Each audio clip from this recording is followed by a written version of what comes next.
Thank you very much for having me here. I greatly appreciate it. My name is John Lott. I'm president of the Crime Prevention Research Center, and we've done a lot of research on this particular issue, so I appreciate you having me here.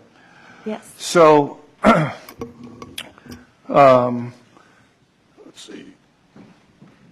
I want to give a general overview of the points that we're going to be talking about. There have been lots of proposed solutions that have been made to this problem of mass public shootings at schools.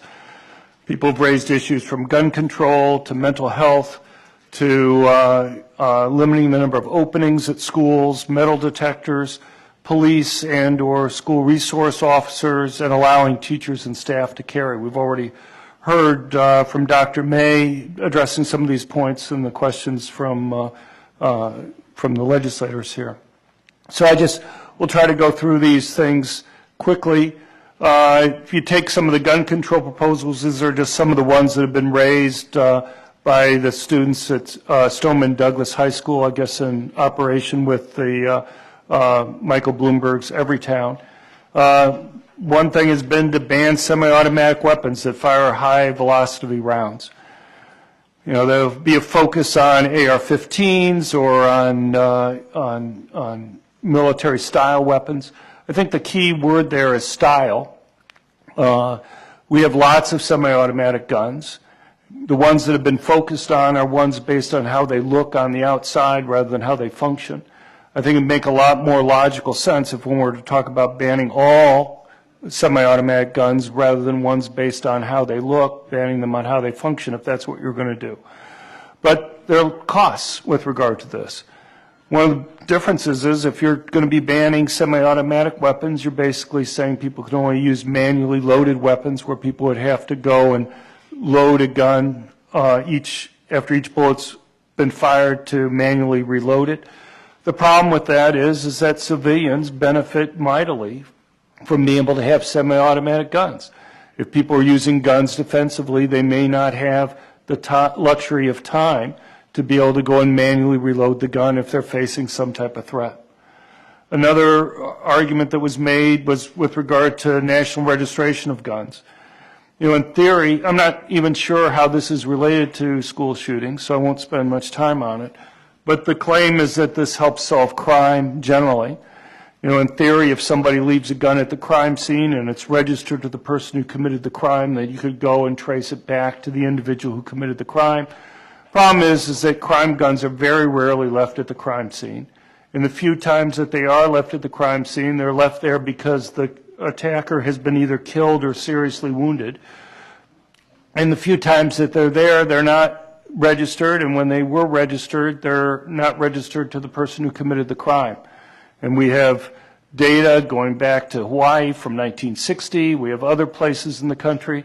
And time after time, whether it's Washington, D.C. or Chicago or Hawaii or countries like Canada, when police have looked at it, they can't identify one single crime that's been solved as a result of this type of rule. And the reason is simple, is that, as I say, these crime guns are very rarely left at the scene. And when they are, there are other reasons why you're going to solve it that are independent of having registration. One topic that is frequently brought up is universal background checks. These are background, because we have background checks when you go and buy a gun from a licensed dealer. But what's been argued is that you need to have background checks on any private transfers of guns. If you look at mass public shootings, you can't find a mass public shooting this century that would have been stopped if you had had universal background checks in effect. You know, there's costs that we can talk about with regard to the background checks, but at least if people could point to instances where this type of rule would have actually made a difference, it would make more sense to go and bring it up continually for this. In fact, if you look at the data, you find that the states that have universal background checks, though I'm not saying it causes it, actually have had higher rates of mass public shootings than the states that don't. One of the other claims that have been made is that we should limit purchases of guns to those who are 21 and older. If you look at the mass public shootings over the last 20 years, you find that of the 65 mass public shootings, 11 attacks were carried out by people under age of 21. 6 of those were by people who were too young to buy any type of gun. The other 5 were basically 18 to 21 in states that you could buy a long gun. So it's less than 10% of these cases, and presumably many of even those 5 could have obtained a gun in the same way that the other 6 who were too young to be able to purchase any type of gun would have been able to do it. And in fact, in none of those cases did the person purchase a gun themselves. Mental illness is something that was addressed earlier in Dr. May's discussion. I'll just say, if you look at all the mass public shootings in the United States since over the last 20 years, what you find is that 60% of these mass public shooters were actually seeing mental health care professionals prior to their attack, either psychiatrists or psychologists. And one of the things that's kind of hard to miss is that there's only one case where any of these individuals had actually been identified by these mental health care experts as a danger to themselves or a danger to anybody else.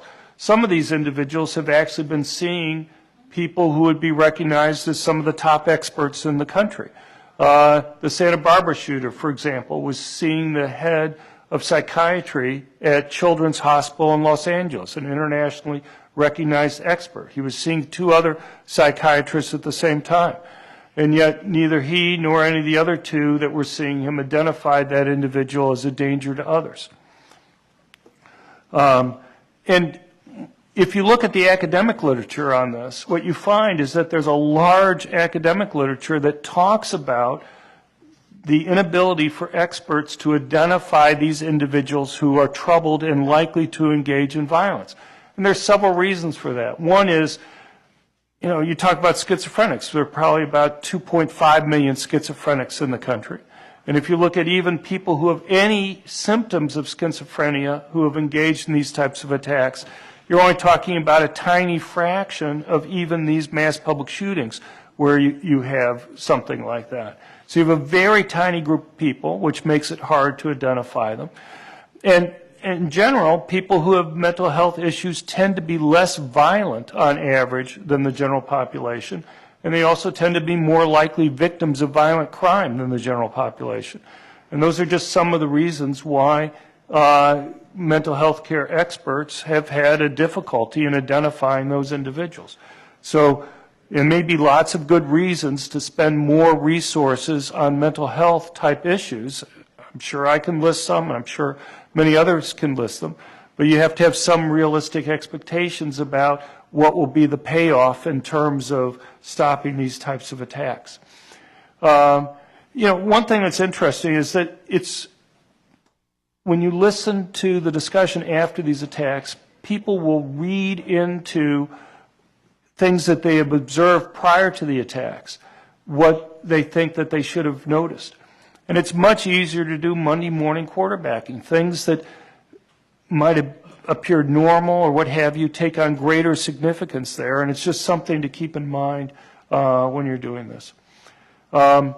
So not all attackers are mentally ill, but I think the most important thing I just want to mention here is even if you greatly expand the mental illness type aspects of this, you still face the problem that nobody believes that you're going to identify all these possible shooters.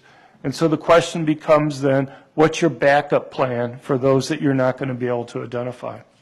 I'm just going to ask you a quick question on that, because I understand that the Monday morning quarterbacking, I think I understand that and how that comes in play. And then they were able to look back and say, well, the student, this happened or this happened. The problem was there was no clear communication between those individuals that had those run-ins with that individual student.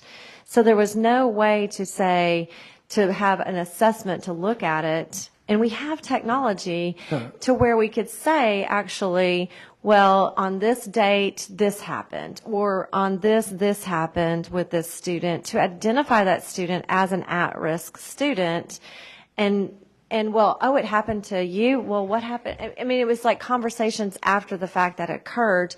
How do we have those conversations before the fact where we identify this is a child who is got issues going on at home, plus is having issues at school that could lead to, them acting out in a bad way that's going to harm themselves or somebody else.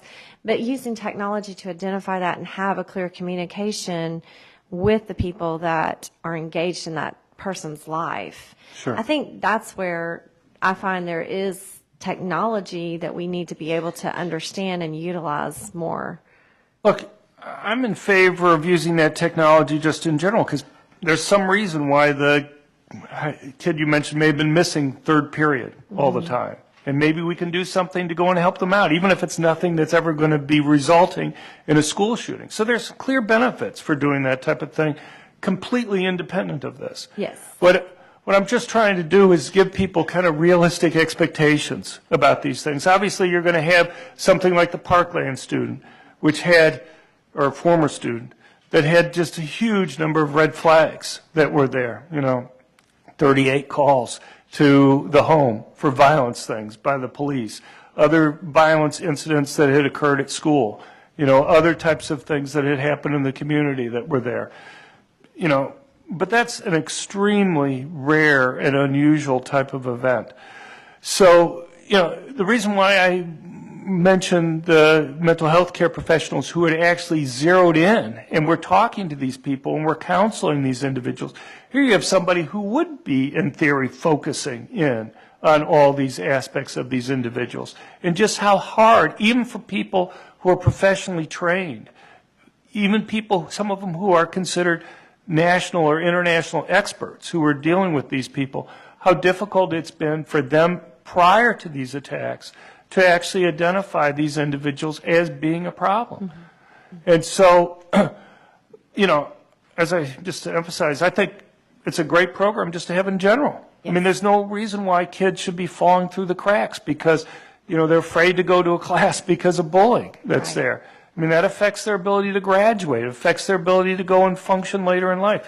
So I'm all for that. But I think you're asking too much of it if you think it's going to get more than a tiny fraction of the types of risks that we face here. Sure.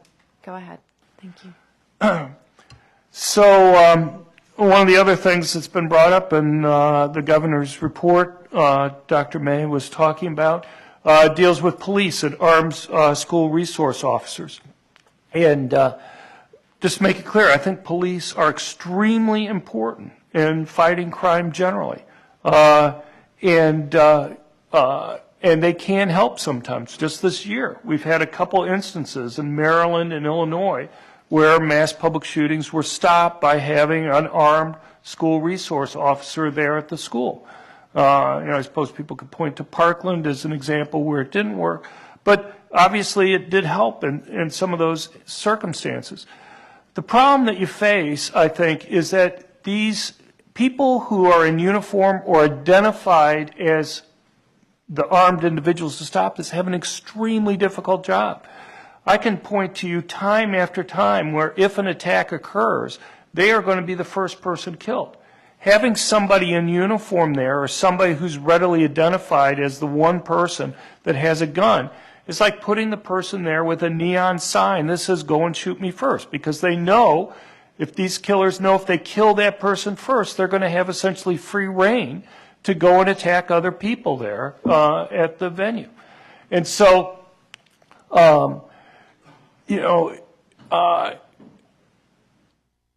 and as I say, you can find cases around the world. You look at the Charlie Hebdo attack in France, Istanbul, the huge mass public shooting that they had there. You look at the Pulse nightclub shooting. You look at the Red Lake school shooting. You look at other places. The first person attacked in all those cases, and I can give you dozens of others, would be the one police officer who was there. I'll mention as an aside, because it was brought up earlier, having armed teachers or staff, is that having an armed teacher or staff actually makes the job of the school resource officer safer. Because if the attackers don't know who else might have a gun there, even if they're focused on the school resource officer who's in uniform there, they have to worry that somebody behind them or to the side, once they reveal their position and start to go and attack there and try to take out the officer first, that they endanger themselves there. Israel is an interesting example. Israel obviously has had terrorist attacks even before they became a country. And one thing you learn by looking back there is that for decades, the main response that Israel had when they would have a mass killing would be to go and hire more police or soldiers to go and put on the street. The problem that they ran into, though, is that they eventually realized that no matter how much money they spent, it was simply impossible to guard all the targets. And that's because of the huge strategic advantage that these killers have in these types of instances. If you're a terrorist on a bus and you have 2 police officers there, what are your options? Well, one option is simply to go and kill the officers first and then go and kill the other people that are there. The second option is to simply wait for the officers to leave and then go and do the attack. The third option is for them to simply go and look around until they find some target that isn't guarded. And there's simply too many targets out there to have police there all the time to guard all the possible targets.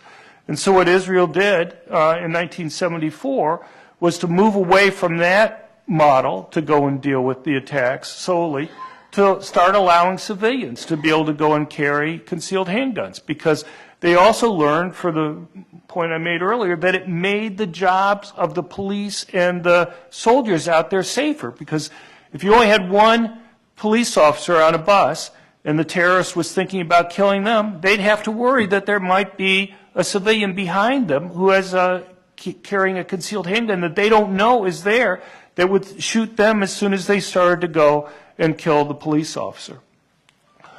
There are 2 other points to mention with regard to police or school resource officers. One is the cost. Florida, in their legislation that they just passed, just approved an annual budget of just short of half a billion dollars a year to go and provide 1 armed police officer in each of the public schools in the state. That's a lot of money that could have been spent on other types of things that were there. The other thing that you have is that it's an amazingly boring job. I'll just give you kind of an analogy for something I do know the data for, and that is, you look at air marshals on planes.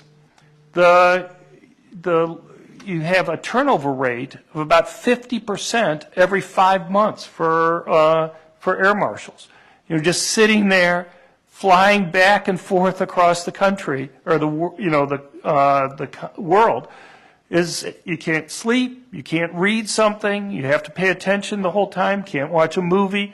It's just an incredibly boring job for these individuals, and they leave after a relatively short period of time. The other problem that you have is the issue that was brought up earlier, and that is in many states, these people get involved in other actions that are occurring in the school that before you may have taken care of by having detention in the afternoon. But now if you have a police officer there at the school, it becomes a case where the person might be arrested. And so you handle those things in different ways. And so you create criminal records for some kids that traditionally would have been handled simply by putting them in detention for some period of time. So those are other concerns. I know they were talking during Dr. May's presentation to deal with those things. The issue was raised by one of the legislators about limited openings at schools, and one could add in metal detectors into that. There's a reason why schools are designed the way they are with different entrances, for fires or other types of things that you can have there. Having multiple entrances, having lots of entrances, avoid having stampedes and having people being injured when you're having stampedes for the exits that are there. Now, you can have it so that doors can only be opened from the inside and not from the outside. But we've seen cases where that has been essentially gotten around. You look at something like the Batman movie theater shooting in Aurora, Colorado. The doors for that movie theater were ones that supposedly only opened from the inside. The movie theater doesn't want people sneaking in and getting, to watch the movie for free. But what happened in that case is that the killer propped open the door, then he went back out and came back in through that door in order to go and do the shooting. You've had that in many cases around the world. I can give you mall shootings in Kenya and other places where doors that were supposedly only one way were defeated and actually used as an entrance to go and do the attack. And the other problem that you have is that when you have only one entrance or a limited number of entrances, you create bottlenecks where you have large groups of people that are massed when they're going to be entering into the school. If you add a metal detector, that slows down even further the rate that people enter into the school. And so what you end up having happen at that point is that if somebody wanted to go and attack, that creates a large group of people who are either having trouble coming out of the school or going into the school who can be targets. I mean, you just take one example just from last year in the UK, where they had a bombing that had occurred at a concert event. And so they decided to go and set up a perimeter around the facility where they'd have metal detectors to go and check everybody before they went into the concert. Well, what happened then? Then they had a bomb that went off right where they had the huge crowd of people slowly going in to the controlled entrance that were there, and had even more people killed than they had had in the original bombing that had occurred in the concert area.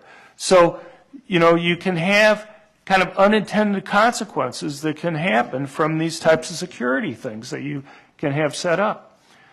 So the other option that was briefly raised in Dr. May's discussion was allowing staff, either teachers and staff generally, to be able to defend themselves and others that are there. And there are a few comments that I would like to make on this. One is just what's the behavior of permit holders generally, and then talk about the different specific concerns about the risks of having permit holders carry guns on campus, and then possible benefits of people being able to go and carry. Right now we have 20 states that allow teachers and staff to carry, actually have them. Now, it varies dramatically across states in terms of the rate that you have. You have some states, for example, like Utah and Alabama and New Hampshire, where if you have a concealed carry permit, you can carry there. So in a state like Utah, you may have about 5% of the teachers carry regularly, and about 10 to 12% of the staff in those schools carry regularly. I don't have any data for Alabama or New Hampshire or parts of Oregon where you just need a permit. Many other states, and I'll go through this later, are like Arkansas and require that you have to get approval of school boards or what have you to be able to carry. But since a number of these states allow people who simply have a permit, a teacher or staff, to carry a permit, I thought I'd just go through some general numbers on that and then what's been the experience in these states. So what you find is that permit holders tend to be extremely law-abiding. We have about 17 million concealed carry permit holders in the United States right now. And what you find generally is that permit holders lose their permits for any type of firearms-related violation at thousands or tens of thousands of 1 percentage point. It's pretty hard to find any other group in the population that's anywhere near as law-abiding as concealed carry permit holders are. Just give you some numbers. So Texas in 2015 had about 1 million permits. 108 permit holders were convicted of a misdemeanor or felony. That is about 1/100th of 1 percentage point. If you're talking about firearms-related violations, you're talking about something in the tens of thousands of a percentage point. Florida, between October 1987 and May 2012, kept records on permits revoked for any type of firearms-related violation. You're talking about 8/1000ths of 1 percentage point. And if you look at those numbers, they don't break it down further, but the Department of Agriculture, which oversees this, says that the vast majority of those revocations are for two reasons. One is people accidentally carrying a permanent concealed handgun into a gun-free zone like a school, or people when they carry their permanent concealed handgun, forgetting to have their permit with them. So neither of those represent actually any type of danger to others. Now, one comparison you can make is to police officers. And there's data from Police Quarterly, an academic journal from January 1st, 2005 through December 31st, 2007. And what you find is that police officers are rarely convicted of misdemeanors or felonies or firearms-related violations. Now, this number probably underestimates the true number of police that are convicted. But if you take, and there are good reasons to believe that they underestimate, but basically what they find is that police are convicted at about 1/30th the rate of the general population in terms of misdemeanors or felonies. In Texas, for example, as one comparison, what you find is permit holders are convicted at 1/10 the rate of police officers. So that's 1/300th the rate of the general population. They're convicted of firearms violations at about 1/7 the rate of police officers. So while police officers may very rarely get convicted, permit holders are even convicted at a much lower rate.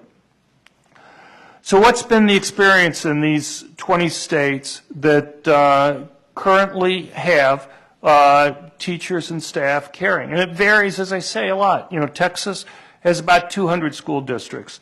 You have Ohio has about 200 school districts. You have states like South Dakota that may only have a few school districts that have teachers or staff carrying. Or I've seen newspaper reports saying that it's 20 here in Arkansas. So you have a huge range across these states. And of course, some, as I mentioned, as soon as you get a concealed carry permit, if you're a teacher or a staff member, you're able to go and carry. States that are neighboring Arkansas, you have Kansas, you can carry with school district approval, Mississippi with school district approval, Missouri with school district approval there. And now one thing just to mention is that these types of restrictions on who can carry really didn't exist prior to the early 1990s. It's only when you had the Federal Safe School Zone Act that was being debated and passed that you had individual states go back. Now, what the federal law did was that it essentially flipped who could carry on school property. Beforehand, states would list places where you weren't allowed to carry. And the states that had concealed carry just didn't list schools as a place that you weren't able to go and carry. What the federal law did was say you're automatically banned from carrying on school property unless the states pass a law that specifically exempts people who have a concealed carry permit. And there have been some states that have moved back and now passed this exemption, but the states that had concealed carry prior to that simply didn't have restrictions there. Just to give you an idea, and I can't find the problems I'm going to be going through and talking about, I just can't find examples of problems occurring on those schools where somebody with a concealed carry permit would have been able to carry in those environs. So now, one of the big concerns that's raised is accidents that might happen. There are different categories that one can go and break down.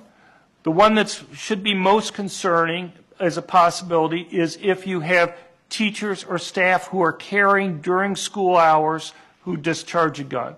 And there's only been one case of that. It occurred in 2014 in Utah, where a female teacher, after school hours,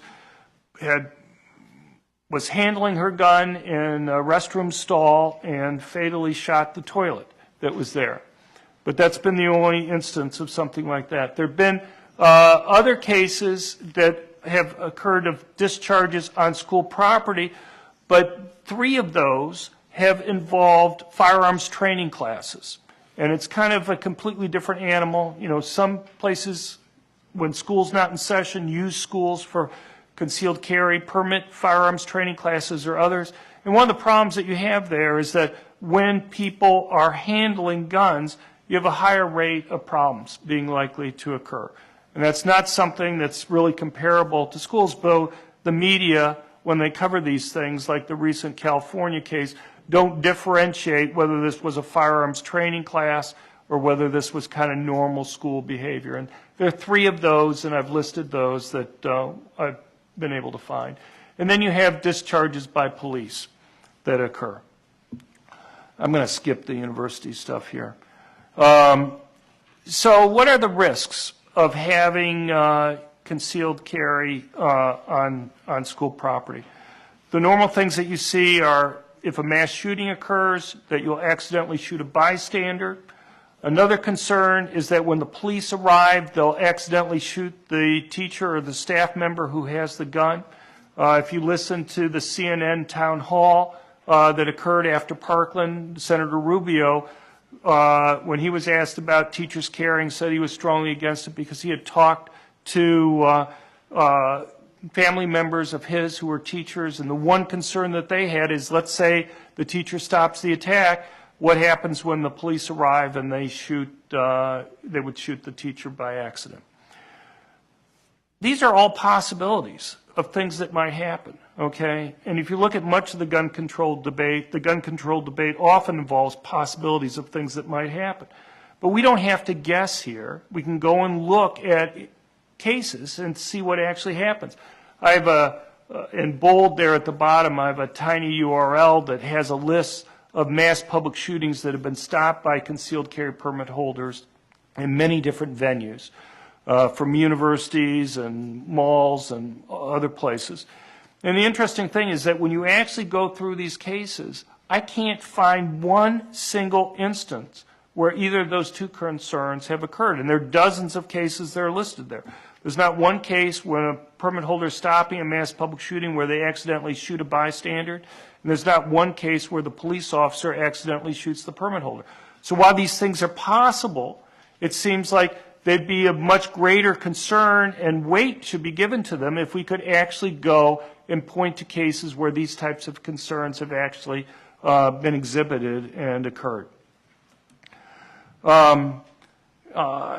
I just briefly mentioned some survey data. Police One is the largest private organization of police in the country. They have about 450,000 members. 380,000 of them are active full-time law enforcement. Another 70,000 of them are retired law enforcement. They did a survey in 2013. That's just some demographic information on them. And of relevant questions for this discussion, they had 3. One was, considering the particulars of recent tragedies in Newtown and Aurora, what level of impact do you think the having legally armed citizens could have made? And they're given a list of options. You have 80% of the police officers said that having armed concealed carry permit holders there would reduce the rate of injuries or deaths from these attacks, and another 6% said that they thought it could even eliminate them. So you have 86% of the police officers across the country think that having this could eliminate or at least reduce the casualties from this. Just to give you an idea, 380,000 police, we have about 650,000 full-time police in the country. So this organization represents more than half of all full-time law enforcement in the country. Another question here is, do you support arming teachers and or school administrators who volunteer to carry at their school? You have about 76% of the officers think that that would be a good idea.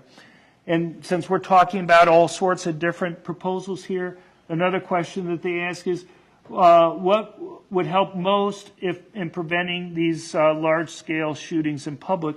And the number one answer that they gave was to allow concealed carry permit holders to be able to carry in what had been gun-free zones, to get rid of these gun-free zones. And there have been surveys of academics who have written peer-reviewed journal articles on firearms and different issues, empirical papers, not just people who mention firearms. And this breaks it down by economists and criminologists. Economists overwhelmingly believe that having gun-free zones actually attract killers, that they think it makes it easier for them to go and do their attack. Criminologists are much more divided, but you have a slight plurality or majority of those saying that they think that those types of things are counterproductive. Now, I just want to take 2 or 3 minutes and talk about the motivations for these killers.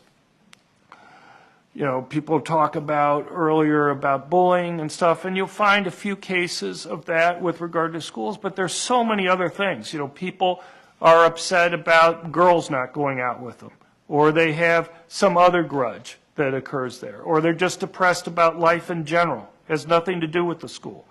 And so, you know, you have lots of motivations, but there are certain commonalities that you see there. And the one commonality is that these people want to commit suicide, but they want to commit suicide in a way that's going to get them attention. I'll give you an example. You look at the Sandy Hook killer. He had been planning this attack for 2.5 years prior to engaging in it. He had done what the police described as essentially a doctoral dissertation on mass public shootings in the past. He had looked at mass public shootings over a 40-year period of time, gathered detailed information on each of the attacks. He had known how many people were killed, the types of weapons that were used. He had actually, though, gone back and seen how much news coverage each of the mass public shootings had gotten. And he had graphed out, according to police, showing on one axis the amount of media coverage that he got, and on the other axis the number of people who had been killed. And I know it probably seems pretty obvious, but essentially he showed to himself that the more people he killed, the more media coverage that he would go and get. And according to one of the news reports on the incident, he had compared himself to the Norway killer, who holds the record for a single person killing the most people in either Europe or the United States. He killed, ignoring the bombing deaths that he had, he shot to death 67 people and wounded through shooting another 110 other people. And so the Sandy Hook killer had made it clear that he wanted to go and kill more people than the Norway killer had gotten because he wanted to get more international news coverage. Now, I can't, this other point, I have no evidence for this, but having studied these types of things, I would suspect that one of the reasons why he picked the elementary school was because he thought killing young kids would be more likely to be viewed as a more horrible event and help him get even more news coverage than he would have gotten otherwise. You see other people go and focus on these types of things. Again, I don't have any quotes on that point, but I wouldn't be surprised if that's part of what was going through this person's warped mind at this time. And time after time, if you read the diaries or other things that these people have done, they want to get attention. They feel underappreciated, whether you read the Santa Barbara killer's manifesto that he had there or others. You know, in his case, he didn't think women appreciated him, and that, you know, he would show what a powerful person he was and what have you. People would know who he was. These people want to have their names in the history book, and they feel this is the one way they can go and do this. But you have to focus on the fact that their focus is on to try to kill as many people as possible. And as Dr. May pointed out, these events can happen very quickly. You know, you can kill a large number of people in a relatively short period of time. And so getting somebody on the scene quickly in order to try to stop them is of paramount importance. And surely having police or armed security officers are one thing, though I've mentioned some of the problems that you have with that. I just mentioned one other thing I should have mentioned earlier. Having one officer at a school makes no sense because it's too easy. You know, you go and look at any type of security arrangements at a Capitol, they put 2 officers together all the time. Why do they do that? Because if somebody sneaks up behind them and goes and tries to kill one, hopefully the other officer has at least a fraction of a second to be able to turn around and respond to the attack there. You just don't put one person there. And so going and having one officer, armed officer in a school, particularly somebody who's able to be identified, is not a very useful approach in terms of stopping these types of attacks that are there. The other thing you have to realize is that these people aren't stupid. They may be mentally ill in a very fundamental sense. Maybe one can go and define anybody who wants to commit suicide as mentally ill. And these people know they're going to die. 75% of these mass public shooters die at the scene, and the other 25% thought that they were going to die, but either they just couldn't bring themselves to commit suicide at the last moment, or something else happened that prevented them from being able to go and do that. So, but these guys aren't stupid. And one of the things you find where they've written this type of information down is why they picked the target that they did. They picked the targets because it's easy. They picked the targets because they think they're more likely to be able to kill lots of people before somebody can arrive. So you have them talk explicitly about going to gun-free zones. So, I mean, I can give you cases. There's a case, I mean, there's lots of cases you've heard about, but I'll give you one that you probably haven't. In Detroit, 2 years ago, there was a father who was concerned about his son's involvement with ISIS. The 20-year-old man had given the father a fair amount of concern, so the father had gone to the FBI. The FBI started recording the man's conversations, and they have an amazingly chilling conversation where this 20-year-old's explaining to a compatriot why he had targeted, or was going to target, one of the largest churches in the Detroit area for an attack, because he said he had checked, the church had banned anybody from having permanent concealed handguns on property, and that would make it easy for him to go and kill lots of people before anybody could arrive there to go and stop him. Just to give you an idea of how much planning these people go, because 6 months is a short amount of time for these people to go and plan these attacks. He had driven the distance between the nearest police station and the church to get some rough idea how long it would take for the police to be able to arrive there on the scene. Just give you an idea of the planning that these go on. But whether you look at things like the Aurora, Colorado shooting, the Charleston church shooting, the Santa Barbara shooting, even shootings in Canada, the New Brunswick shooting that they have there, even going back to Columbine, you have these individuals conscious of whether or not places are gun-free zones. Columbine, I could talk about a long time on that if you're interested. Now you have Ron Noble was Secretary of General for Interpol, kind of Europe's version of the FBI, longer than anybody else had been. He was Secretary General there from 2000 to 2014. And when Ron took over the job, he was strongly in favor of gun control, as you might imagine most people dealing with European-type law enforcement would be.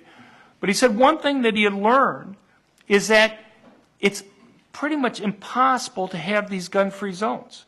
He said there are two things you can do. You can either really create a gun-free zone, or what you can do is you can have police there to guard things all the time.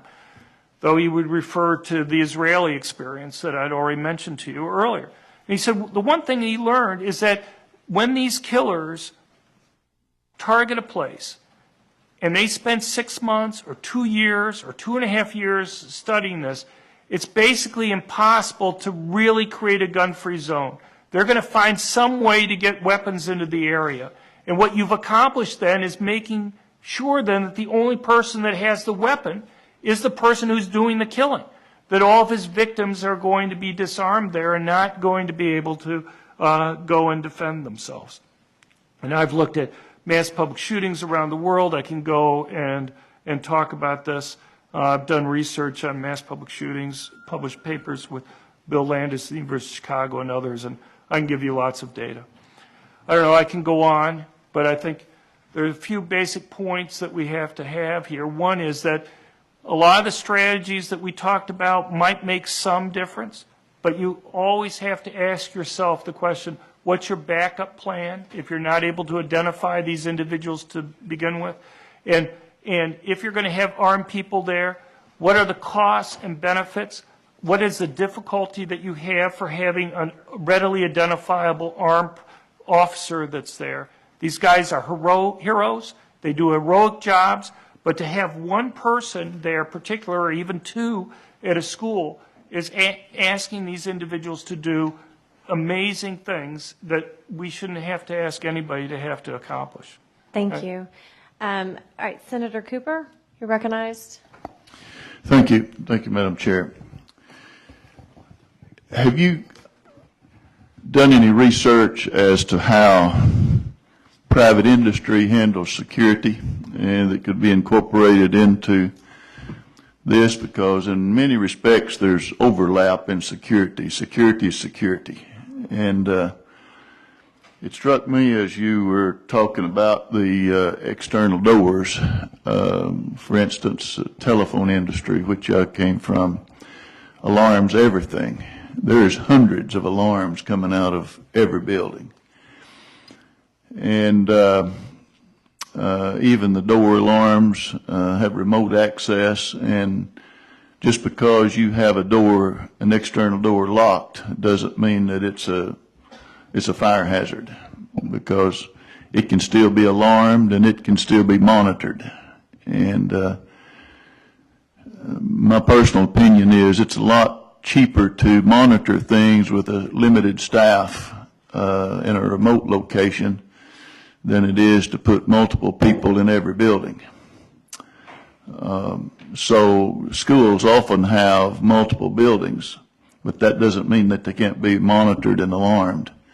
Like somebody propped an external door open, that can be known immediately. It's going to be alarmed in a center somewhere within seconds of that alarm coming. In fact, it'll come in probably within 5 seconds. So have you done any research incorporated into what you studied here in regard to that? Right. Well, no, I mean, you bring up an excellent point, and that is having these alarms. Now, there are a couple issues. One, it still doesn't deal with this issue of having limited exits to some extent that you may have in terms of, or entrances, where people are going to be coming in. You may have, if you have a metal detector also, you're still going to have a large group of people kind of congregating there at one time. It will solve the problem that you have in terms of fires or something and having multiple exits that you'd like to have at that point. Problem is, even those can be defeated to some extent. You know, do you have, you know, people may, you know, you can look up on the internet and find ways to go and defeat those types of alarms that you have. You also could, if you have more than one person that's involved in the attacks, you can, I mean, you may know in 5 seconds, but let's say the person comes in through a door on the side. How quickly are you going to be able to go and get somebody there to stop them when they come in? So it can be part of something. I have no problem with having alarms there on those types of doors. That's a perfectly fine solution there. But that still doesn't mean it's still not going to stop them from coming in necessarily. It may stop one person from doing it if they don't have the thoughts to go and look up ways to defeat those types of alarms. But I'm sorry, light up. I just want to be mindful of our time. It's Yes, 2:30 sorry. and we have 2 more presenters, so keep answers tight and short Sorry. and questions tight and short. Senator Cooper, one more question. Well, I almost forgot where I was now.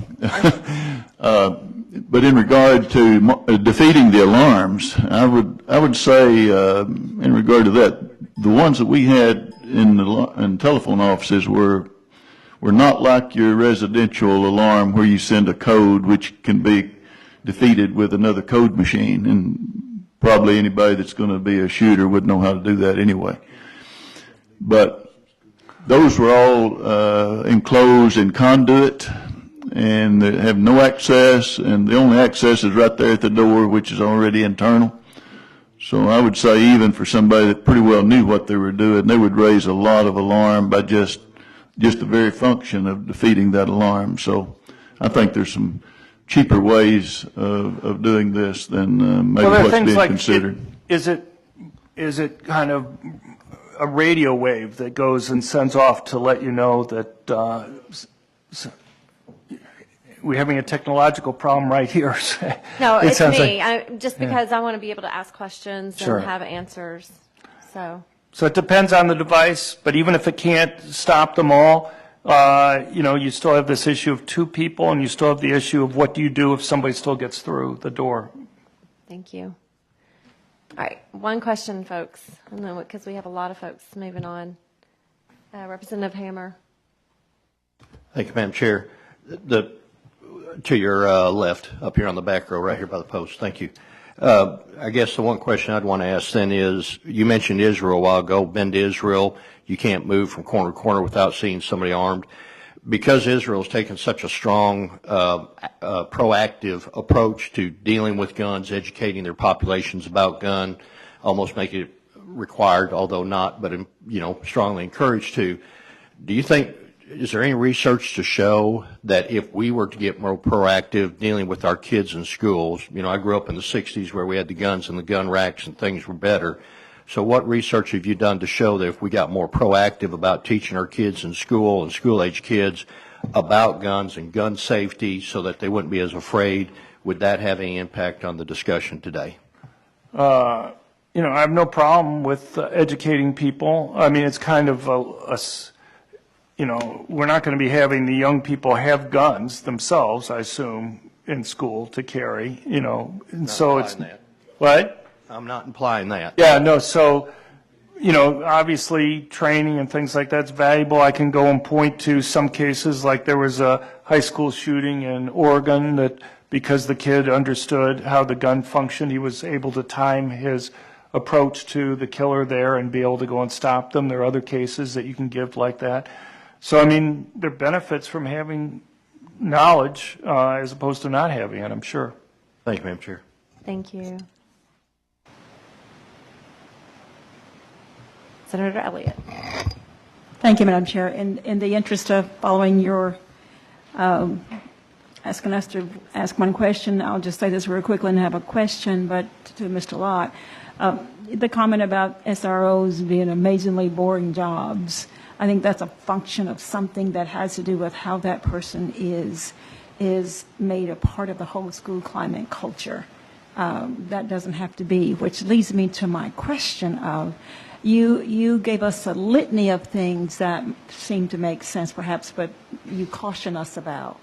And as I listen to some of them, not all of them, but many of them seem to be things from which we could learn, that we could figure out ways to use perhaps some of even what you mentioned. So I think your testimony is replete with caution. But are not some of those things that you talked about, somebody who is an expert like you, say, here's what happened, but here are ways we can fix it? Yeah, well, I mean, there are things that you can maybe do to improve some of these things. I don't think anything, though, for a lot of the ones who I was trying to give caution, should be viewed as a complete solution. I think too many times when people say, mental health or something, they kind of view that as, if we fix that, we're going to fix the problem that's here. And I just want people to understand that there are real limits to what you can have there. And isn't that true on the other side, though, that because you say something is not the absolute answer, or when you say something is, that's just true of everything we talk about, isn't it?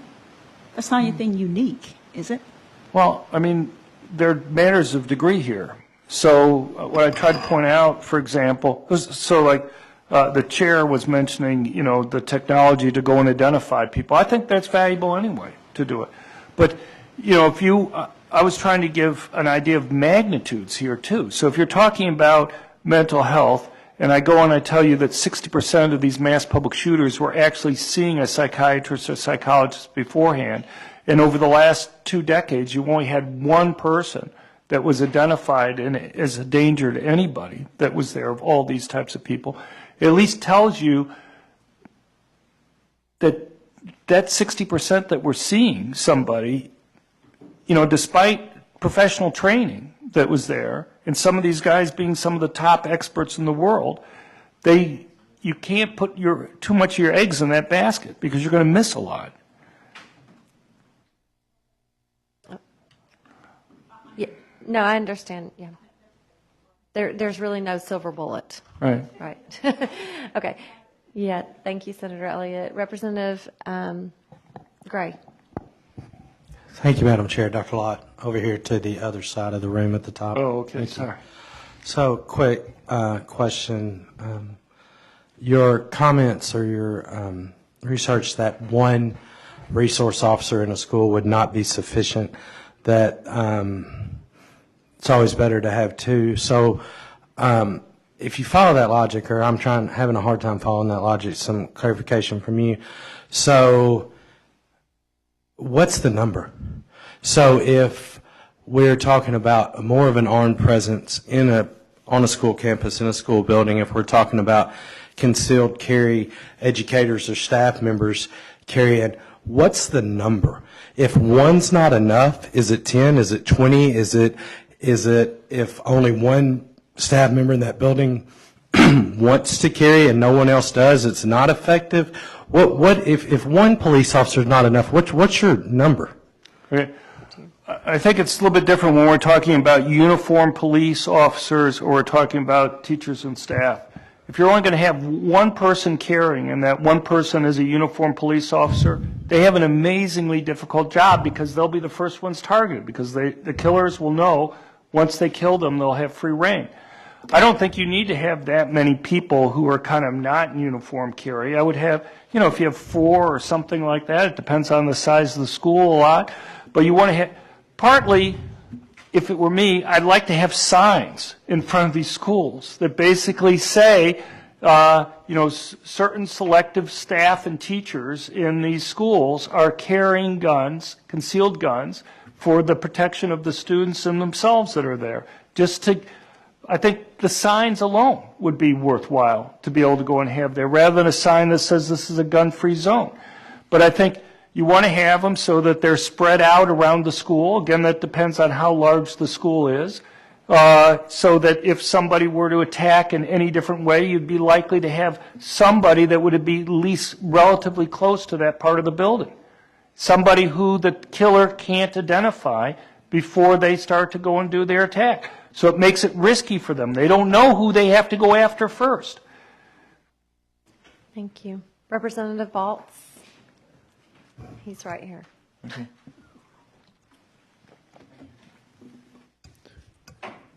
Is that better? Yeah. Thank you, Madam Chair.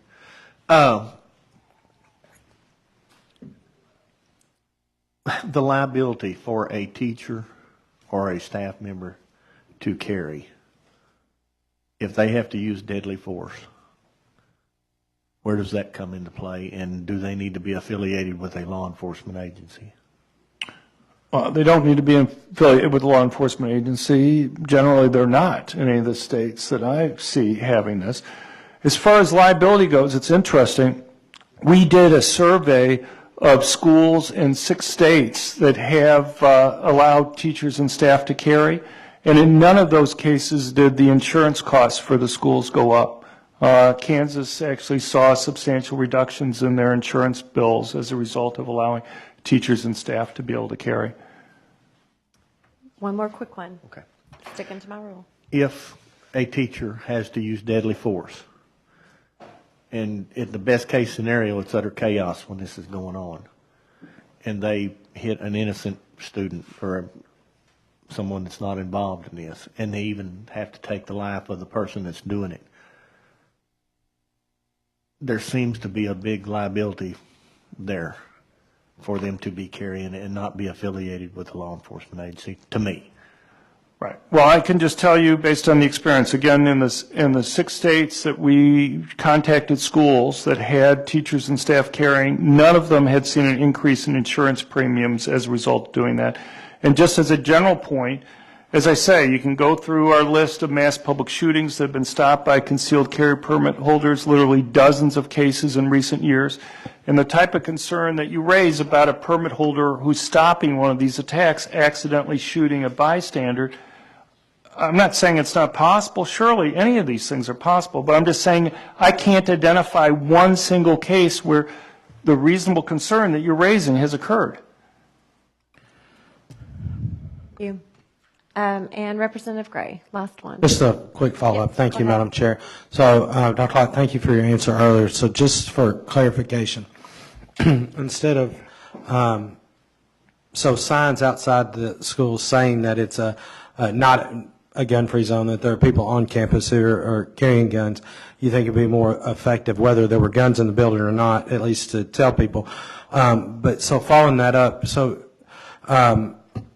obviously these are recommendations and we've heard more, and I appreciate the chairs giving us an opportunity to hear all this information. But just for clarity, so a staff member armed in this, one staff member armed in a school building would in your estimation, be more effective than one armed police officer in the building?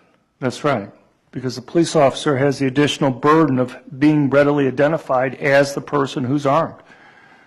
I mean, it's just, it makes it much riskier, much more difficult for the killer to go and plan the attack if they don't know who they have to worry about being armed. Thank you, sir. Thank you, Madam Chair. Thank you. Thank you. We don't have anybody else, and so we appreciate your presentation.